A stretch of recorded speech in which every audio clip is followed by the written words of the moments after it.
Good morning, this is Send 7, World News in 7 minutes. I'm Ben Mallett. Today is Tuesday, the 14th of July, 2026.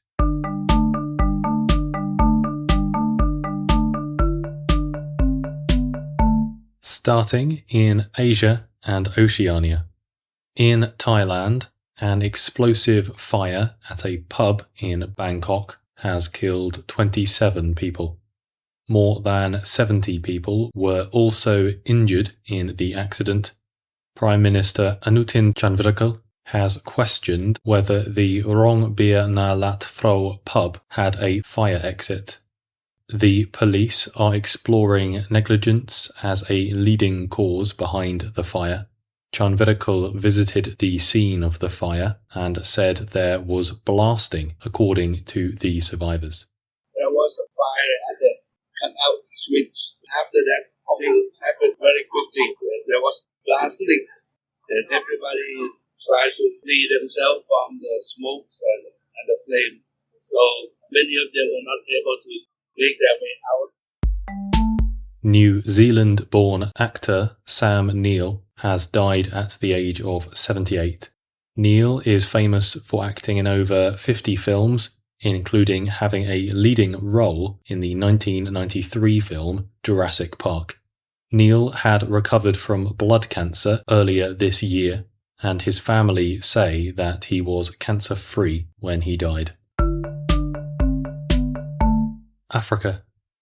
In Guinea-Bissau, a political opponent of the government has been moved back to prison. Domingos Simios Pereira is a former Prime Minister of Guinea-Bissau. Pereira had been released from prison in February.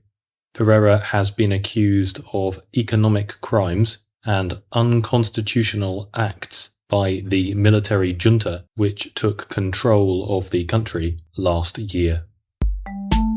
In Nigeria, at least 18 people have been killed by gunmen. The killings took place in Benue State on Sunday. Benue State has seen repeated conflict between local farmers and cattle herders over land and resources. The Americas. The United States will restart its blockade of Iranian shipping in the Strait of Hormuz. Iran had said it would close the strait over the weekend, although US President Donald Trump has said that the US will keep the strait open. Trump added that the US will charge all ships passing through the strait by 20% of the value of their cargo. The United Nations Shipping Agency has criticized these comments, arguing that there is no legal basis behind charging cargo ships for passage through a strait. In El Salvador, President Nayib Bukele has been nominated by his party to run for a third term as president. Bukele will look to be re-elected with his Nuevas Ideas party in elections planned for 2027.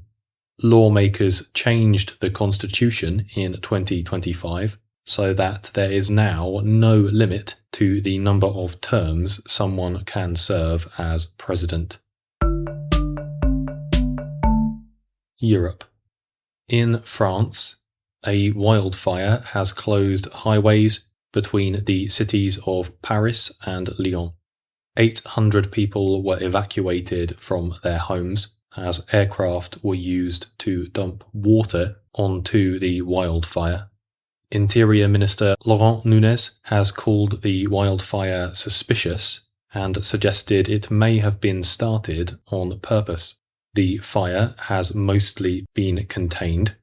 In neighbouring Spain, the death toll from a wildfire which affected southern regions last week has risen to 13. Extreme hot weather across Europe has caused a reported 10,650 excess deaths this year. This weather has also made wildfires harder to contain and caused major disruption to industries such as Italy's cheese-making industry, which requires constant temperatures. German car maker Volkswagen says it is looking to cut 100,000 jobs. Volkswagen had previously agreed with trade unions that 50,000 jobs would be cut across Germany by 2030. Falling profits and more competition from Chinese car brands could lead to 100,000 job losses worldwide instead. Ukraine is to receive funding for 50,000 new attack drones from Germany. The ongoing Russia-Ukraine war involves thousands of drone strikes every day. Several European countries and the United States have already promised to supply more attack drones to Ukraine this year. Germany's drone contract is expected to cost Germany around €90 million. And in the United Kingdom, the 53rd edition of the World Pea Shooting Championship finished yesterday. Competitors must shoot peas through a plastic blowing tube at targets 12 feet away. The World Pea Shooting Championship takes place in the village of Witcham every year and was started in 1971 by a school head teacher. That's your world news in 7 minutes. If you enjoy this podcast, please leave a rating and review in your podcast app. I'm Ben Mallett. Tomorrow you will be with Stephen DeVincenzi. Have a great day.